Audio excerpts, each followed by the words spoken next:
Oh, good morning, protege, or of course, good afternoon to my wonderful and favorite afternoon class. Hey, I hope this direct instructional Zoomcast finds you well. So this is my last direct instructional Zoomcast for our unit on World War I, and this is going to be for Thursday, and this is December 16, 2021.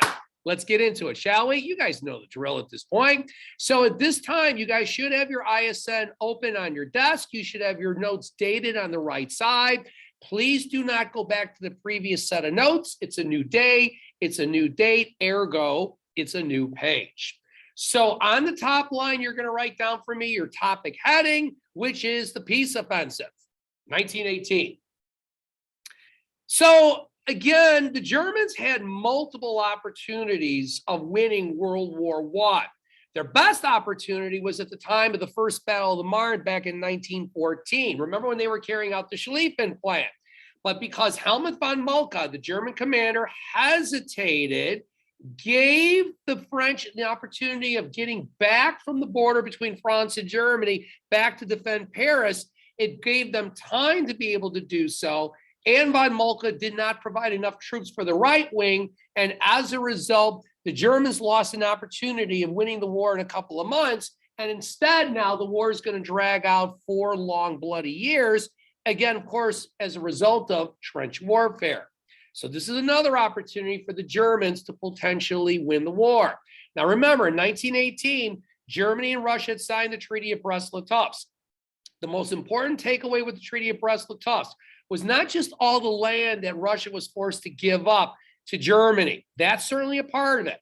But to me, the biggest issue is Russia is no longer part of the war. They're not fighting for the Allied power. So now Germany can focus its undivided attention on fighting in the Western Front, break the stalemate, defeat the Brits and the French before the Americans could make a difference. And so we learned about the very first battle of the peace offensive of 1918, and that was the Battle of Amiens. So what was the outcome?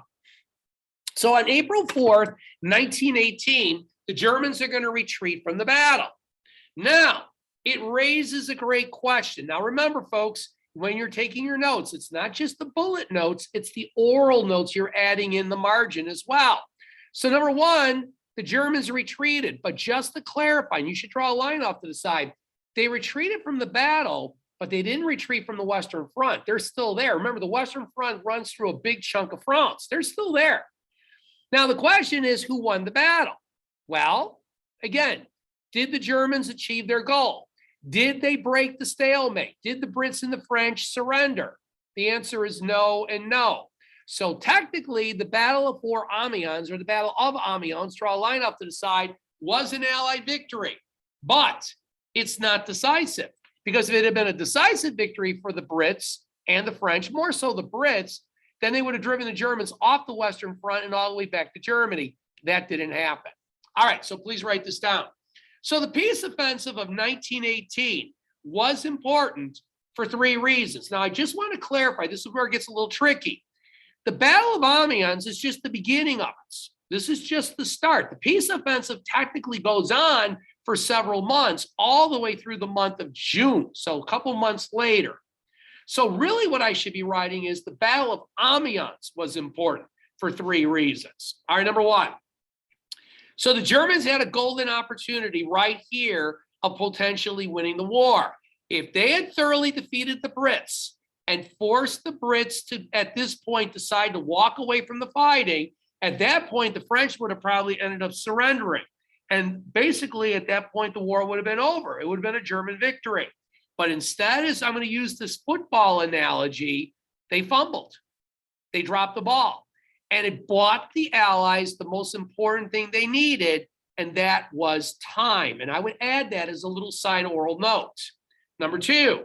So yes, the bad news is for both sides, the stalemate will continue on. Now remember, a stalemate is when neither side is strong enough to defeat the other. That's why they both resorted to trench warfare. They fought a defensive style fighting. And again, if you ask the Germans or the Allied powers who was winning the war in 1916 and 1917 and early 1918, they would have said the other side. They would have said that they're losing. So you're going to continue to see high casualties as a result of the peace offensive, the first big battle, the battle for Amiens. Trench warfare is going to continue on also. However, I have some good news before I go to number 3. Trench warfare, I would draw a line off to the side. I would say if you do the math, May, June, July, a little bit of June, I would say about 4 months later, no more trenches. By September of 1918, trench warfare is going to basically be made obsolete. And it's really a combination of 2 reasons. Number 1, the Americans' entrance into the war and fighting now. And number 2, the new weapon, the tank. The tank is basically going to make trenches obsolete and unnecessary.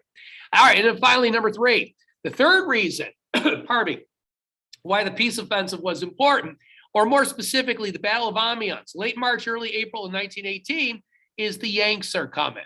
The Yanks was the nickname that was given to the American soldiers. And if you direct your attention to the other screen, no, that's not the Yanks. Those are the dreaded New York Yankees. These are the Yanks that I'm talking about. These are the American soldiers. And again, I'm going to say this one more time, kids. Remember what Mr. Bonk said.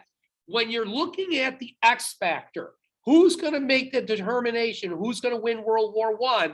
The answer is the Americans. They are going to be the determining factor. That's why I called them the X factor. And by the way, they're going to be the X factor in World War II, which we'll talk about in January of next year. All right, what I want you to do is I want you to skip a full page. Go to the right side of the next clean sheet of paper, new set of notes. Date your notes again for December 16, 2021. And I want you to write down for me the Battle of Belleau Wood. So this is going to be another one of these significant battles of World War I that I feel you need to know. Now, what's different about this battle is compared to the Battle of Amiens, or going backwards to the Battle of the Somme or the Battle of Verdun, those 2 quintessential seminal trench warfare battles, is this battle, it's not only fairly decisive, but now you're getting a sense that the stalemate is going to start to finally be broken apart. All right, so please write this down. So it's June, and the year is 1918. And outside the city of Paris, France itself, we witness, or you're going to witness, the Battle of Belleau Wood. So let me share with you some key points. Now, again, I'm noticing I'm going a little fast here. And if you're having difficulty keeping up, don't panic. Pause the Zoomcast. I love the fact that so many of you are really starting to do that more effectively. That's why I love these Zoomcasts, is that you work at your own pace. Don't worry about the kid next to you. So what if they're going faster? It's faster is not necessarily better. All right, number 1. So first of all, the Battle of Belleau Wood fought in June of 1918. Now, remember, the Americans joined the war, entered the war way back in April of 1917. But we don't start fighting in the war till well over a year later. So the Battle of Belleau Wood is the very first major battle that the American Army, the American Expeditionary Force, also known as the AEF, is going to participate in the Great War, World War I. Number 2, the situation is dire. This, again, is a seminal moment when you study the history of World War I. The Germans now are on the move. They are literally less than 50 miles outside of Paris, France itself. If the Germans succeed in capturing Paris, basically the French are going to surrender. And for all intents and purposes, the war is going to be over and it's going to be a Central Power victory. So this is really another major opportunity. This is almost, I think, right on the same level of when the Germans had invaded France back in 1914, and they were closing in on Paris with the Battle of the Marne. This is similar in that regards. They're right there on the doorstep. As a matter of fact, write this down. The situation was so dire for the Allies that the people of Paris, the Parisians, they began to evacuate the city. They just assumed that the Germans were going to march on Paris, and they didn't want to be there when the Germans militarily occupied the city. And I would add a little side note, why else were the Parisians evacuating the city? They didn't have a lot of faith in who was defending the city. And the answer is the Americans. They weren't certain how the Americans were going to respond. The Germans have been fighting for 4 years. The Americans have never witnessed a battle like this. Forget the Spanish-American War of 1898. They haven't seen a major battle like this You got to go back to the Civil War with Antietam or Gettysburg or Shiloh. Those were those big, humongous battles. So the American job, the American objective in the Battle of Belleau Wood, it's real simple. Their job was to defend and protect Paris at all costs from the German army. That's its mission. And if you direct your attention up to the overhead screen, my laptop screen, this, of course, is a painting of the Battle of Belleau Wood. This is a German soldier with his hands up looking like he's surrendering. These are German soldiers with their hands up. They're surrendering. This German soldier has just been bayoneted by this soldier right here, and that is an American. Let's continue on. So if you would please write this down. So there were about approximately 85,000 American soldiers. We used to call them doughboys. That was the nickname. And on the exam tomorrow, I may reference them as doughboys. So yeah, you need to know that. So they're going to determine the outcome of the war right now. They're not only going to determine the outcome of the war in terms of what's going to happen to Paris, what's going to happen to France, what's going to happen to the Western Front, and what's going to happen to the Allied powers. I mean, you talk about pressure for your first battle. But more importantly, the Americans are going to do some really curious things in terms of the way they are going to wage this battle. Number one, first decision. So when the Americans were ready to defend Paris at Belleau Wood, right outside of Paris, the French and the Brits were handing them shovels. And the Americans basically said, we're not doing that. We're not digging trenches. As a matter of fact, there was a very famous quote. One of the generals of the American Army, the AEF, was James Harbord. And he basically said to the British and French counterparts, we dig no trenches to fall back on. The Americans had watched, and I would draw a line off to the side, the Americans had watched since 1915 how trench warfare just resulted in high casualties and nothing happened. And so James Harbord basically is trying to change the philosophy, the way this war is going to be waged. Trench warfare has not broken the stalemate, and all it's resulted in is thousands and thousands or millions and millions of casualties. Let's continue on. Number two. So not only do the Americans say that they're not going to dig trenches, they say we're not going to fight defensively. We're going to fight offensively. We are going to take the fight to the Germans. The way World War I was originally waged back at the First Battle of the Marne of 1914. So translated, small pockets of American soldiers, small patrols going out and charging towards the Germans, not digging in trenches and waiting for the Germans to come to them. And number two, another change. So no more trenches, fighting offensively. And then finally, the Americans are going to rely heavily on what are called snipers. And if you direct your attention up to the overhead screen, this is a photograph of a modern American soldier. He's a sniper. What's a sniper? Draw a line off to the side to clarify. Snipers are soldiers who are experts at two things. One, they're expert marksmen. They're experts at firing a rifle with deadly accuracy. And two, they're great at camouflage. They're great at blending in. You wouldn't even know they're there. That's the point. That's part of their training. And again, number three, as I stated earlier, I'll say it again. Again, the American soldiers, instead of sending out, again, a whole wave of guys running across no man's land, instead, what they're going to do is they're going to focus on smaller individual charges in which these group of soldiers, much smaller in size, would be protected by the snipers that were hiding in the trees of Belleau Woods. So again, if you direct your attention up to the overhead screen, this is again a painting depicting the Battle of Belleau Wood. All right, so what I'd like everybody to do is I'd like you to skip a full page, go to the right side of the next clean sheet of paper, make sure that you date your notes again for today. It is December 16th, 2021. And I want you to write down for me guide questions. There we go, now you can see it. Battle of Belleau Wood. So I found this video clip several years ago, and I downloaded it and I uploaded it into my PowerPoint. This is actually off of the military channel. And I think it does a nice job of tying together the loose ends and kind of filling in the gaps about the Battle of Belleau Wood. All right, so let me give you some guide questions to assist you. I'm going to go through these quickly, so you're definitely going to need to pause the Zoomcast to give yourself a chance to catch up. Number one, describe for me the German army at Belleau Wood. Give me some details. Details and support. Remember to skip a couple lines between your guide questions. Number 2, what was the goal of U.S. Marines, the soldiers that were fighting at Belleau Wood? June of 1918. Seminal moment in the war, kids. If the Americans lose this battle, we lose the war. First big battle. That's pressure. Number 3, stats. Any stats that you hear, write it down. And number 4, outcome. And what was the importance of the Battle of Belleau Wood? How does it impact the outcome of the war itself? Ladies and gentlemen, this video is approximately 3 minutes and 40 seconds long. Belleau Wood, here we go. The outcome of the First World War now hung in the balance.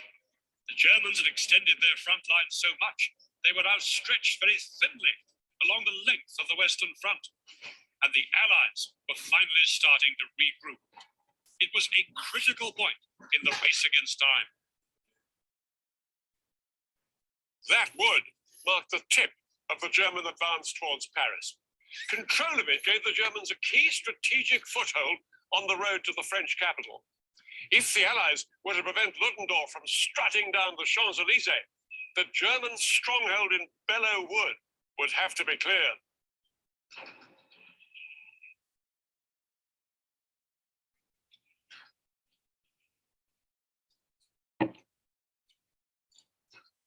In the blazing heat of June the 6th, Allied troops prepared to start their advance on this wood.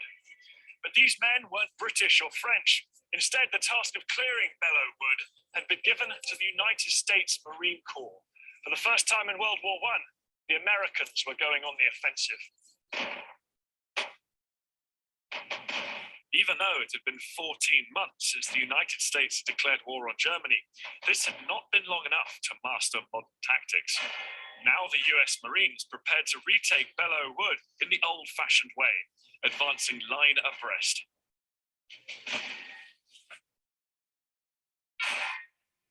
Over their heads, American guns laid a barrage of shells to soften up the German defenses.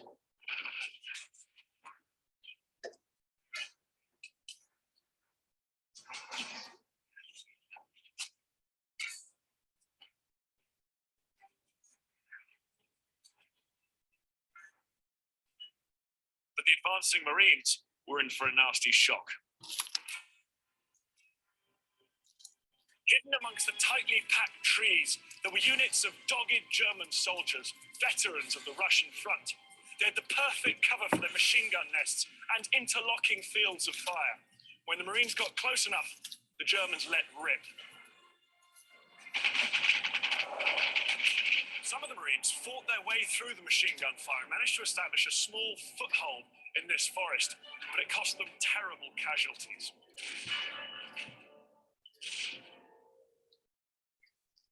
5 times the Marines made headway, 5 times they were beaten back.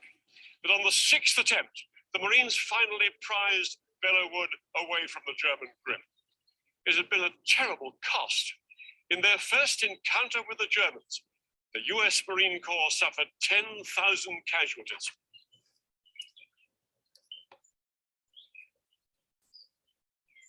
With the Allied victory at Belleau Wood, Ludendorff's path to Paris had been blocked. The Marines hadn't won the war, but they had helped save the Allies from defeat. More importantly, the Germans had come face to face with the Americans for the first time, and the doughboys had delivered a massive psychological blow to German morale. No one could now doubt that the Americans were in the war for real.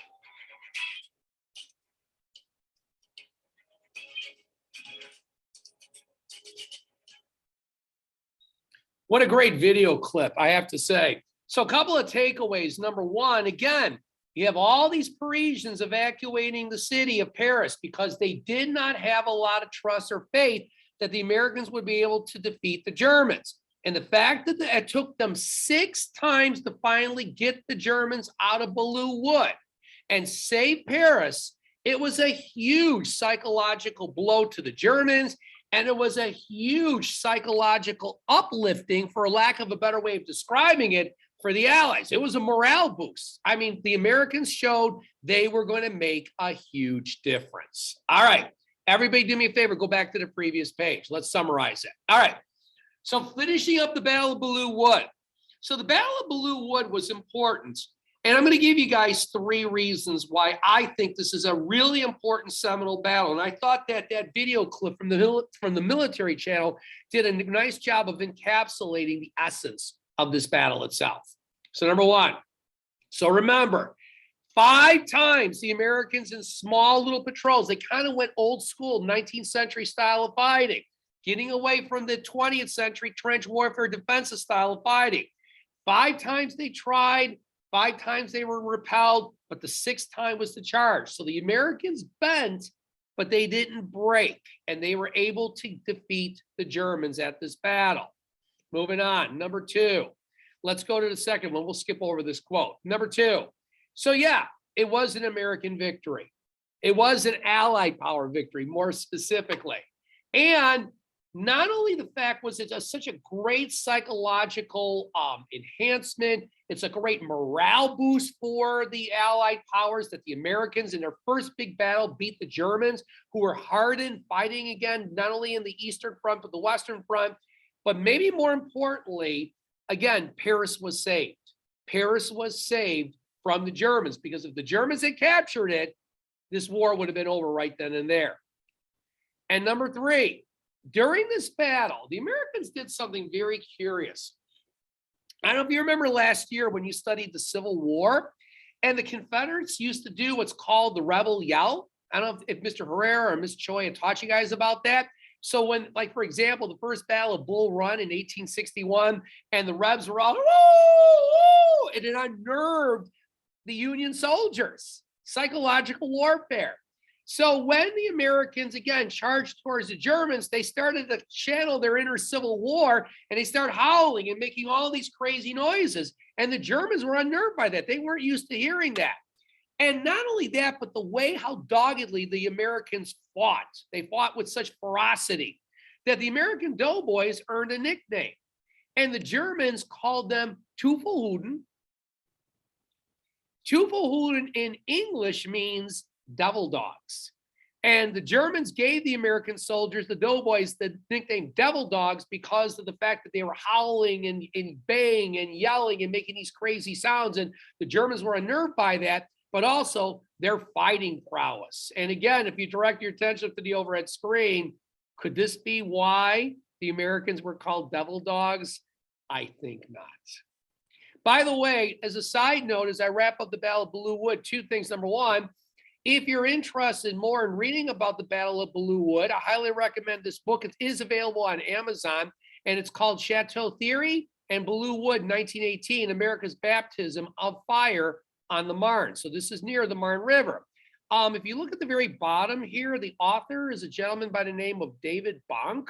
If the name sounds familiar, it should, because the author of that book who wrote about Belleau Wood, that's the author right there. That's my cousin David. My cousin David is a military historian. I'm more of a social historian. And this is one of my favorite photographs that was taken a couple years ago. And this is of the Bonk boys. So this is my cousin David. He's the author of the book on Belleau Wood. That's my cousin Kevin over there. That's David's brother. That's my youngest brother. That's Tommy boy. That's my brother Joe. That's my middle brother. And that's yours truly right there. And this was taken in the kitchen of the Bonk home in beautiful bucolic Roselle. So I have an interesting connection with the Battle of Belleau Wood through the Bonk boys. All right, I need you guys to skip a full page, and I want you to go to the right side of the next clean sheet of paper. Make certain again that you date your notes one more time. Of course, it is December 16th, 2021. Let's finish the deal. So let's get into the last major battle of World War I, and that is the Meuse-Argonne Offensive. All right, so ladies and gentlemen, if you would please write this down. You can skip this main bullet note right there. Let's just get right into it. So see where my cursor is pointed? That's what I want you to write down. So let's talk about this last big battle of World War I. Now, it goes by a couple of names. You can either call a TCI reference it the Meuse-Argonne Offensive. It's also called the Battle of the Argonne Forest. Either one is acceptable. I'll probably use the Meuse-Argonne Offensive on the exam tomorrow, but if you see the Battle of Argonne Forest as well, it's the same battle. So this battle starts in September of 1918, and by early November of 1918, the battle is over. And as I stated, it goes by two names. You can either reference it as the Battle of the Argonne Forest or the Meuse-Argonne Offensive. And if you direct your attention to the overhead screen or to my laptop screen, this is a map of the Meuse-Argonne Offensive. So here's Belgium right over here. There's the small country of Luxembourg. To the east, way off the map, that's Germany. And then, of course, here's France over here. Let's continue on. So a couple of things about this battle. Number one, so this is going to be the last major offensive of World War I. I would go so far as to say it's the last major battle of World War I. Now, there will be some smaller skirmishes in late October, early November, but not in the size and scope and sequence of this particular battle. Number two, what's also interesting about this battle is who's running it. And the answer is it's not the Brits. It's not Douglas Haig, our old friend from the Battle of the Somme. It's not, again, the French and our old friend Henri Pétain, the hero at Verdun. But rather, it's the Americans who are now, they're the ones who are kind of taking control and calling the shots. So the Meuse-Argonne Offensive was actually organized by this gentleman right here.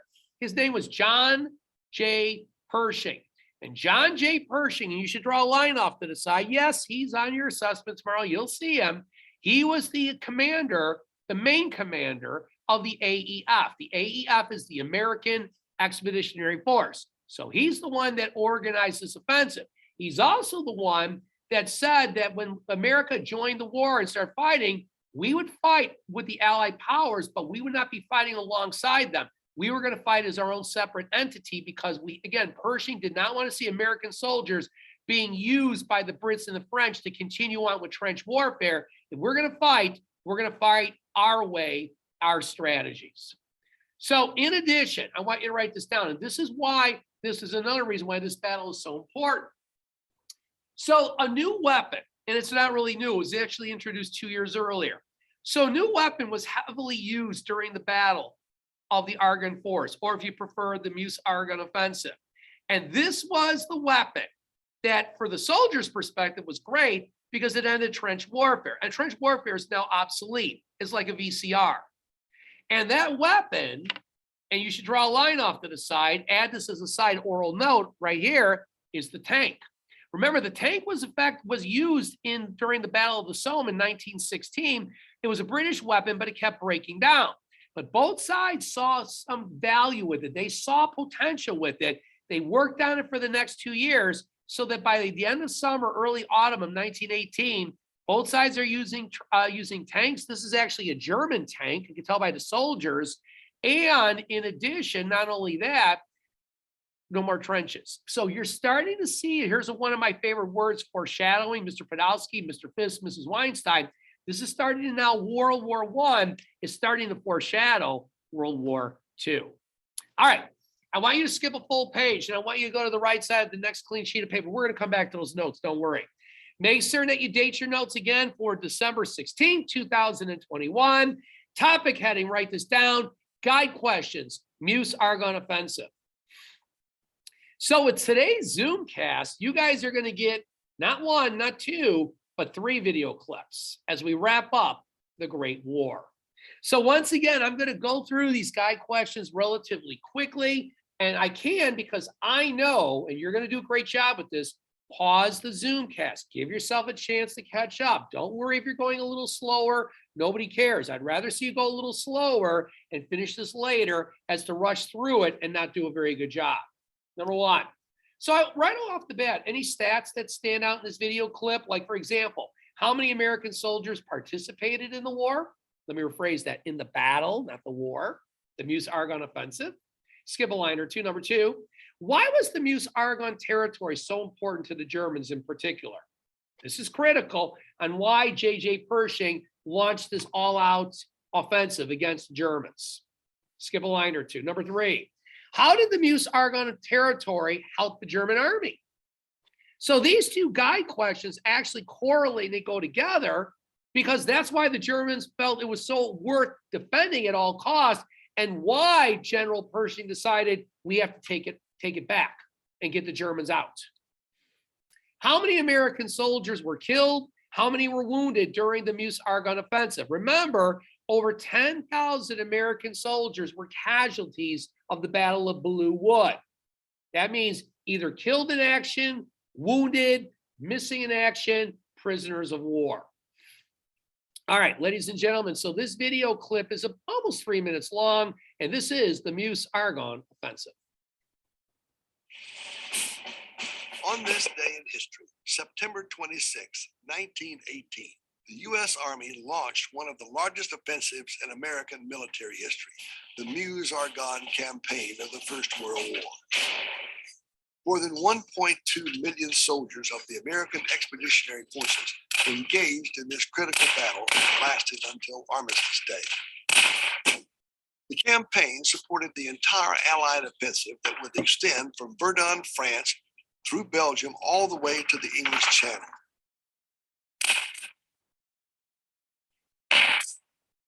In the Meuse-Argonne, the Americans faced their greatest challenge since arriving in theater. The region was of great strategic importance to the German army. It linked their communications along the extensive 400-mile front and protected railways vital for transporting troops. The German army would hold out at all costs. With 4 years of combat experience, the Germans were well prepared for the engagement. The rolling hills and densely wooded forests of the region provided the Germans with ideal defensive positions on which to unleash devastating machine gun and artillery fire upon the advancing American forces. The Americans faced a formidable adversary whose guns would not be silenced with ease. Nevertheless, the determined American offensive forced the Germans to continuously withdraw northward before the armistice abruptly ended the campaign and the war. During the 47-day battle, over 26,000 Americans lost their lives and nearly 100,000 were wounded. Of those brave Americans who fell during the campaign, 14,246 were laid to rest at the Meuse-Argonne American Cemetery in eastern France. The names of over 900 are inscribed on the cemetery's wall of the missing.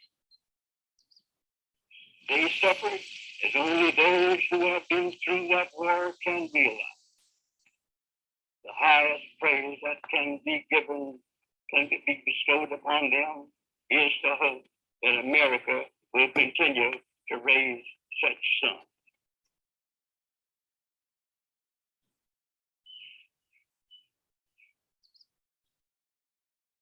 Wow, what a great video. I love the fact at the very end you had General Pershing talking about the sacrifices and the dedication that those American soldiers made. So the Meuse-Argonne Offensive, literally a big chunk of northeastern France from Verdun all the way up to the English Channel, all the way into Belgium itself. All right, let's tie this back together. So go back to the previous page of notes. So ladies and gentlemen, let's finish the deal. And then at the very end of the Zoomcast, I have one more video to share with you. Let's finish the deal. Here we go. So the Meuse-Argonne Offensive, or if you prefer, the Battle of the Argonne Forest, all the way stretching from the English Channel, all the way over to northeastern France, where, of course, the Great Battle of Verdun took place, into Belgium. So the Meuse-Argonne Offensive was important, and I'm going to give you guys two reasons why. Number one, huge. This is not like Verdun. This is not like the Somme. This is not even like the Battle for Amiens. This was a decisive, even more so than Belleau Wood. I mean, that was a decisive victory for the Americans beating the Germans, but different with this one. I mean, this is decisive. You clearly feel after this battle that the stalemate has been completely broken. And it's very clear as a result of the Meuse-Argonne Offensive that the Allies are right now in the driver's seats, figuratively speaking. And it's not a matter of if, it's a matter of when the Allies will declare victory. So moving on, number two. So in addition, I'd like you to write this down. So as a result of the Meuse-Argonne Offensive, it witnessed the emergence of one of the most decorated heroes in American military history. And this hero is a gentleman by the name of Alvin York. Alvin York was so famous that, probably about 60, 70 years ago, they even made a movie about his life. And if you direct your attention up to the overhead screen, that, of course, is a photograph of Sergeant York. He was actually a pacifist. His family did not support war, but he joined the Army out of dedication and loyalty to the American government, or to the United States of America in general, and was a prolific sharpshooter. And as a result of some of his deeds during the Meuse-Argonne Offensive, he became perhaps the most highly decorated soldier in American history, at least during World War I. The fact that they made a movie about him makes him a pretty significant individual. All right, ladies and gentlemen, so here's what I'd like you to do. I would like everybody to now skip a full page, and I'd like you to go to the right side of the next clean sheet of paper. So one more final time, I want you to date your notes for today. It is December 16th, 2021. And I want you to write down for me guide questions, World War I, how did it end? So this is how I've always traditionally wrapped up World War I. So if you go back to the very beginning of the unit, that Friday again, right before Thanksgiving break, one of the videos I shared with you was World War I, how did it begin? Now, this particular video is done by the same company, except this time is how did World War I end? So let me provide you some guide questions to assist you. Here we go, number one. So based on the video clip, I want you to explain for me what factors led to the end of World War I. Now, again, I'm going to go through these guide questions fairly quickly. So remember to pause the Zoomcast, give yourself a chance to catch up, skip a couple lines between each guide question. Number two, what factor greatly contributed to the United States entrance into World War I in 1917? So one of the things I like about this video is not only does it talk about how World War I ended, but it dovetails back to and circulates back to America's entrance into the war. I told you, we're the X factor. We're the reason why the stalemate was broken. We're the reason why the Allied powers will eventually be victorious in defeating the Central Powers. Number three, tell me about Russia in 1917 and 1918. It's all part of the story. Next guide question. What was the 100 Days Offensive? I actually talked about it earlier. Let's see if you can figure it out what it is. Just a different name. Really the same thing. Next guide question. What factor of World War I was considered a direct cause of World War II? Yes, because if without the end of World War I, there is no World War II.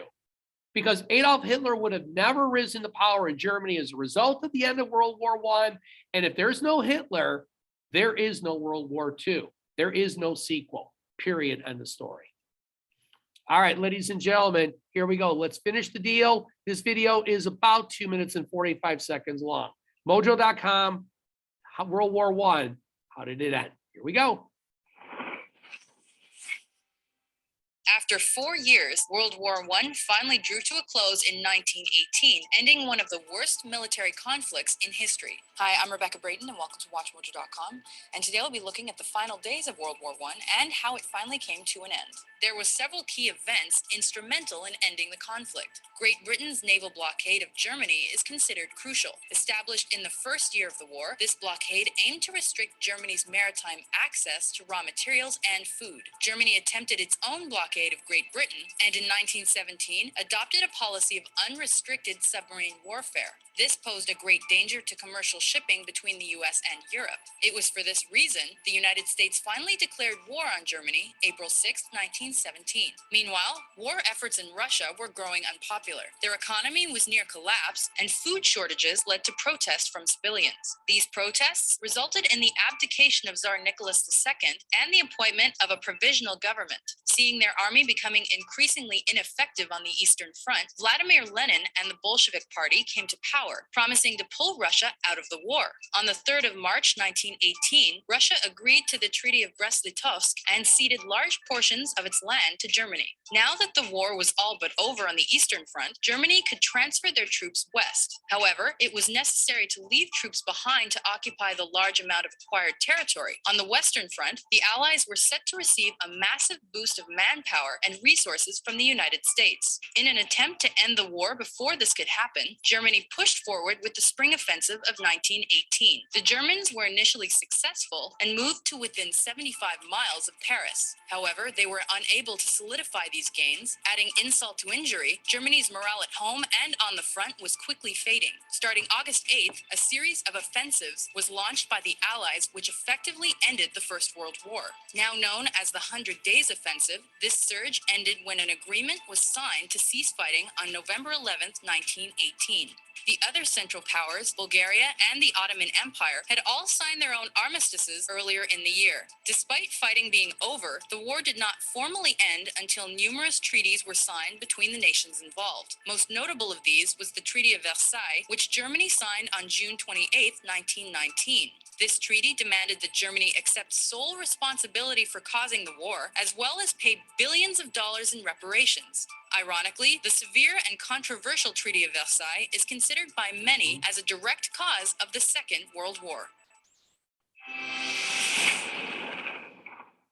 Great video clip. What a wonderful job that Rebecca did. So I want to go back for just a moment as I wrap up my final celebration of learning about World War I. So this is Erich Ludendorff. Erich Ludendorff was one of your main German commanders. And it was probably by late October of 1918, as the Meuse-Argonne Offensive was wrapping up and the Germans were being driven off the Western Front, Ludendorff realized that the war was lost. And he realized that it was these guys right here, the American doughboys, had made a huge difference. With every passing day, hundreds and thousands of our American soldiers were arriving at the Western Front.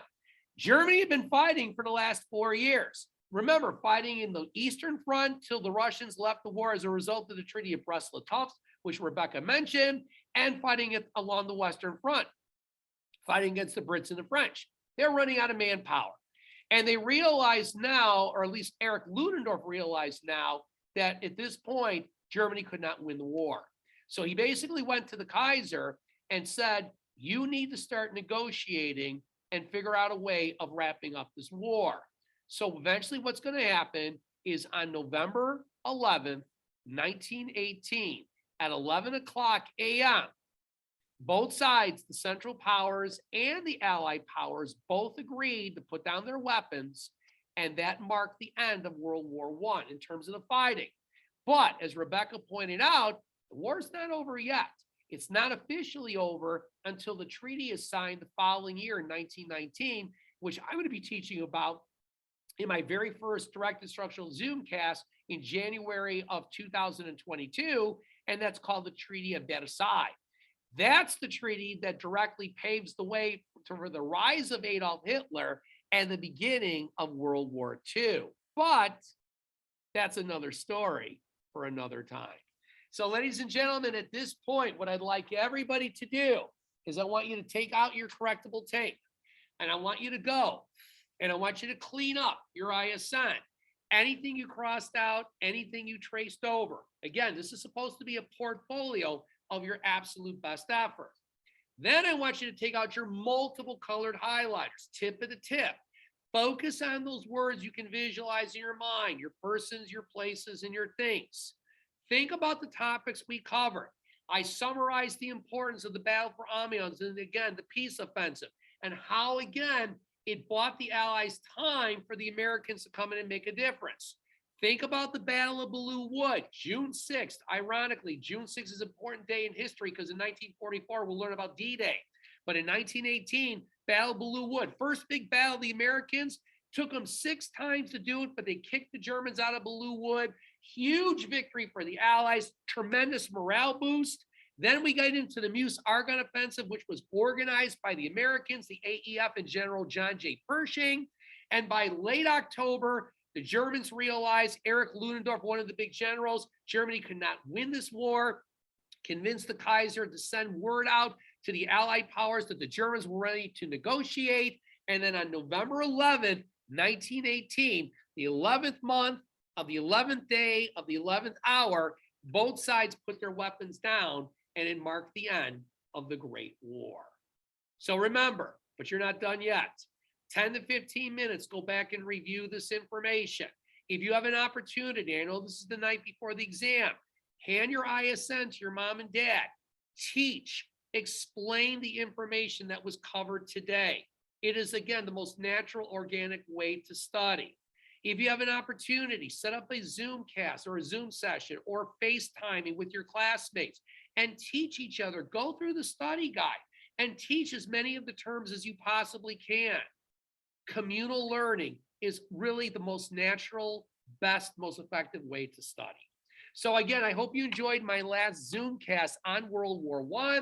My next Zoomcast won't be until next year, 2022, when I officially kick off Unit 4, and that's World War II.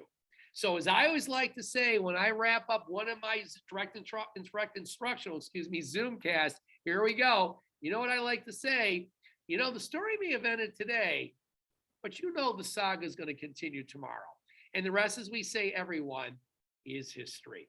Peace out, everybody. Thank you so much. And as always, please be well.